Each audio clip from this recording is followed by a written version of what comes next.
If you've been told that you need a crown or a root canal, the real question isn't what procedure you need, it's what condition is your tooth in? We are going to talk today about three primary questions that you need to be finding out about your tooth and asking your dentist about. The first is this tooth alive or dead? The second is how much enamel is remaining on the tooth. And the third is what does this tooth need to continue functioning for you? So let's jump into the first one. First of all, is the tooth alive or dead? Why does this matter? As soon as the nerve is removed from the tooth, it completely changes the way that tooth is going to function. A tooth that's alive can heal itself. It can regenerate. A lot of things can happen inside of that tooth. A tooth that is dead has lost all of that ability. It becomes more brittle. It now has the potential for infection, ongoing, all sorts of things. So, how do you determine which side of the fence you're on? Is this tooth alive or is it not? The first thing you can go on is your symptoms. If you have cold sensitivity on a tooth, if you have sweet sensitivity, those are actually good signs. Typically, that means that the tooth is still alive. And what portion are we even talking about? Inside of the tooth, there is a center portion called the pulp.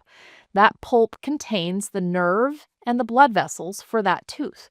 So if that nerve is still alive and functioning, you're going to feel it. If that nerve is still alive and functioning, the blood vessels are going to continue to deliver nutrients where they need to go and healing things. So this is the important part. We want that nerve to stay healthy and alive and intact. Now, what signs and symptoms could show you that you're already over on the other side of the fence? If you have swelling underneath a tooth that's at the end of the root, if you have pus around the tooth coming out from this tooth, if you bite on it and, oh, it just hurts so bad, if it's waking you up at night, if it lingers for 30 minutes, an hour, or multiple hours, if it starts to hurt all on its own without you doing anything to it. You're just driving down the road and all of a sudden it hits. All of these are signs that that tooth may already be dead. So why is it doing all of those things? Once that nerve dies, it gets infected. Any dead tissue in the body is going to attract bacteria. So bacteria find that dead nerve tissue and they build up around and inside of the tooth. That pressure is what hurts so bad.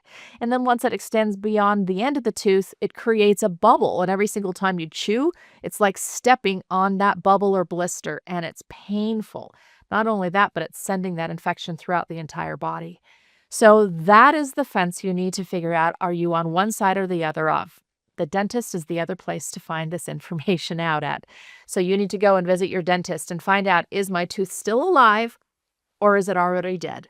Sometimes we can see this on an x-ray, but if it's a new development, we actually can't. An x-ray is going to show us past history a little bit, what's been happening the last 6 months, not necessarily what's happening the last week.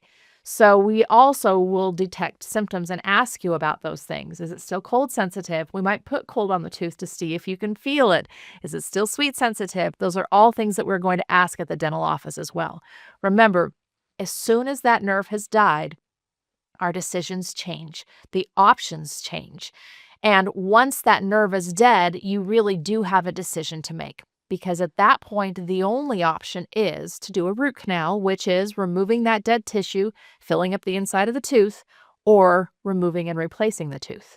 If the tooth is still alive, there are a lot of options that you still have, including just treating that pulp or treating the tooth, just selectively removing cavity and keeping a deep portion of cavity in place. This sounds a little, crazy as a dentist, but we leave a little there so that we don't impact or touch the nerve beneath. We then use ozone right there on that infected dentin surface, on that infected tooth surface, and it kills all of the bacteria. So we're able to fill over top of it without actually killing the nerve underneath. This is where dentistry is going. And it's incredible, all of the advances that are happening today. So if your tooth is still alive, the next question to ask is, what options do I have now? If it's still alive, I do not recommend that you have a root canal done. Why?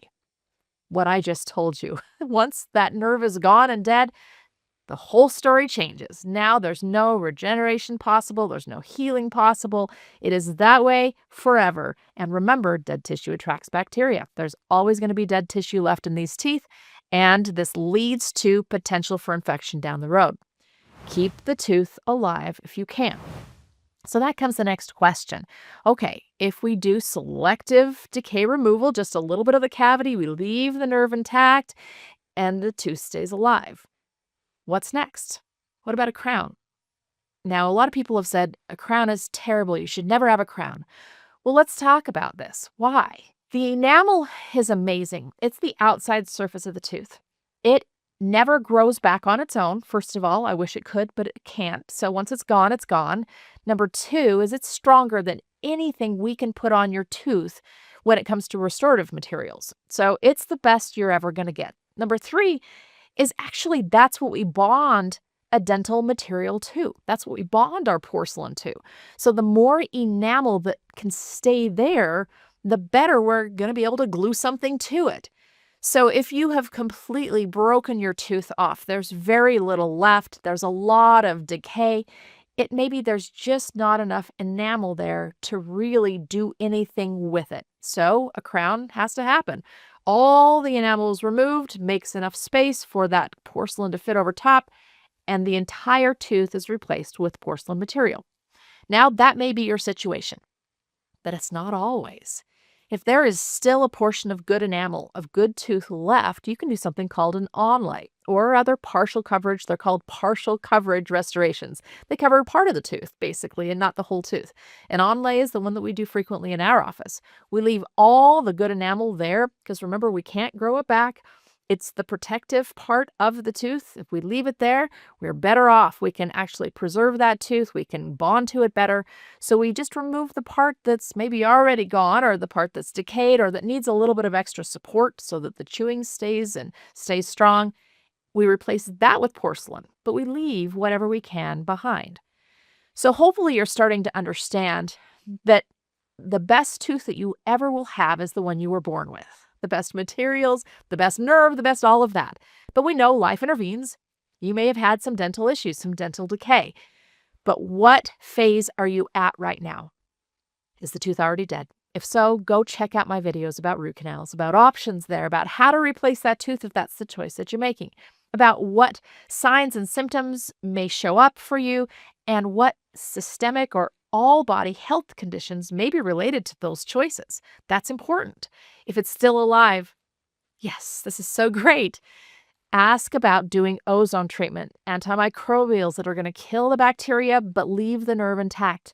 Let your dentist know, I want this tooth to stay alive. Do what you can. When it comes to a crown, how much tooth is left? If there's very little, then a crown is your best option. If there's still good tooth structure, leave it alone. Do a partial coverage restoration.